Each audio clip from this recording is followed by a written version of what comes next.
இன்று மார்கழி 12ஆம் நாள் மாணிக்கவாசகர் அருளிச் செய்த திருவெம்பாவையிலிருந்து பாடல் 11 மற்றும் அதன் பொருளை இந்த பதிவில் காணலாம்.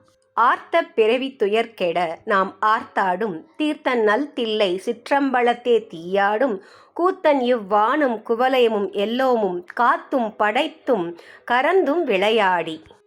தோழிகளே, இப்போது வாய்த்துள்ள பிறவியாகிய துன்பம் இனிமேலும் வராமல் தடுக்கும் கங்கையை தலையில் கொண்டவனும் சிறந்த திருத்தலமான சிதம்பரத்தில் கையில் அக்னியுடன் நடமாடும் கலைஞனும் வானத்தையும் பூலோகத்தையும் பிற உலகங்களையும் படைத்து காத்து அழித்து விளையாடும் தன்மைகளை கொண்டவர் நம் சிவபெருமான். வார்த்தையும் பேசி வளை சிலம்ப வார்களைகள் ஆர்ப்ப அரவம் செய்ய அணிகுழல் மேல் வண்டார்ப்ப பூத்திகழும் பொய்கை குடைந்துடையான் பொற்பாதம் எத்தி இருஞ்சுனை நீராடேலோர் எம்பாவாய். அவரை நம் கரங்களில் உள்ள வளையல்கள் ஒளி எழுப்பவும் இடுப்பில் உள்ள ஆபரணங்கள் பெரு ஒளி எழுப்பவும் பூக்களை உடைய பொய்கையில் நீந்தி மகிழ்ந்து சிவாய நம என்னும் மந்திரம் சொல்லி அவரது பொற்பாதத்தை வணங்கி மகிழ்வோம்.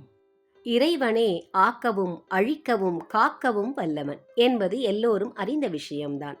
இது நன்றாக தெரிந்தும் அவனை புரிந்து கொள்ளாமல் தான் என்ற அகங்காரத்துடன் திரிபவர்களே உலகத்தில் அதிகம்.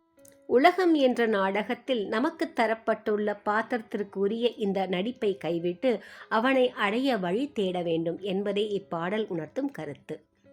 இப்போ முழு பாசுரத்தையும் பார்க்கலாம்.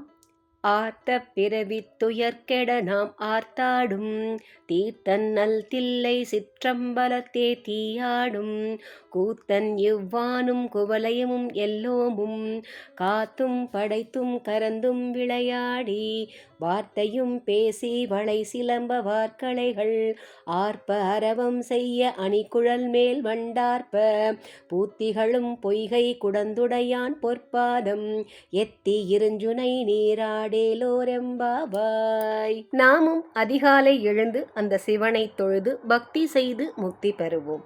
ஓம் நம சிவாய.